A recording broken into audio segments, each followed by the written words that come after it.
The shock sentence handed down to a British grandmother, Lindsay Sandiford, for smuggling £1.6 million of cocaine into Bali last year will see her killed by firing squad unless her appeal is successful.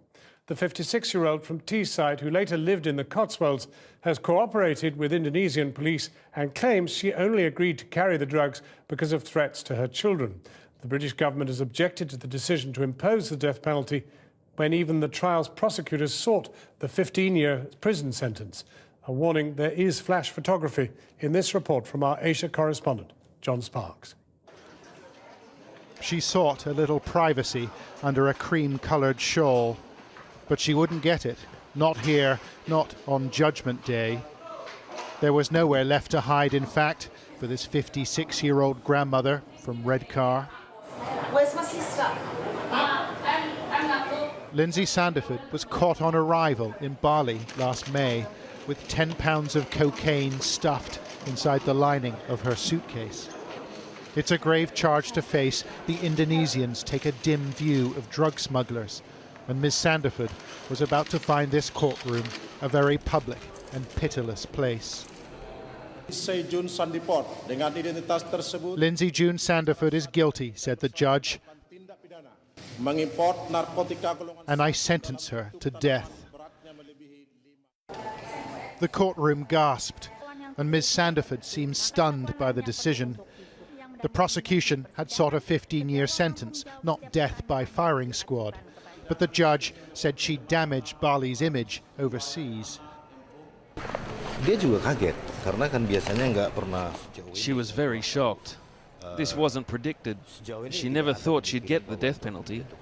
The judge hasn't even considered our arguments for leniency. This housewife from Teesside was caught in possession of drugs worth £1.6 million, and the police described her as a key part of an international smuggling ring. You told me you keep me safe. However, Miss Sandiford said she'd been coerced, forced to work as a drug mule after threats were made against her son. And she led police to a number of other British suspects. Miss Sandiford said the cocaine belonged to this woman, Rachel Dougal. And she said this man, Paul Beales, had sewn it into her suitcase in Bangkok. Yet Ms. Dougal and a relieved-looking Mr. Beales have been handed relatively light sentences. One more Briton will be sentenced tomorrow. There are 40 foreigners on death row in Indonesia's overcrowded prisons, but nobody seemed to think Ms. Sandiford would join them. At the time of her arrest, the authorities even thanked her for her cooperation. She helped us. The customs chief said the judge would certainly be lenient, but he wasn't.